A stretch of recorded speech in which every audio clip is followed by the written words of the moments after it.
Former Mount Pleasant legislator Fadzai Mahere aiwandi advocate oya panapa achitsoma aiwa panhau yekutsva kweimba ya David Mnangagwa anova deputy minister of finance. Sambira mashoko yatokwa panapa achiseka statement rakareleasiwa naNick Mangwana kuti bo subscribe like kuti na on the bell icon. Ndotoona kuti Fadzai Mahere anoposta statement rakapostwa naNick Mangwana onyora chiti, "Dear at Police Zimbabwe, we are sorry about the fire incident and hope nobody was hurt. However, your public statement and involvement raises more questions than answers. Number 1, is the mere fact of a fire sufficient for you to reasonably suspect that a criminal offense has been committed? Number 2, have they ruled out a gas leak? Number 3, could it have been a ZESA power line or other electrical cable that sparked? Number 4, was it not a case of food, electronics or poorly stored combustible material? Number 5, does Police Zimbabwe investigate every domestic fire incident in this manner?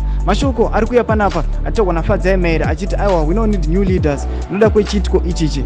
Toona kuti Fadzai Mahere anouya achimimika kuti achiseka vanhu veZANU-PF achiti aiwa maybe ndizvo zvakakonzeresa moto, but iye zvake mumaindi make achingoziva kuti kurwisana pachavo kana kuti ifight yavo sevanhu vari mubato ravo reZANU-PF.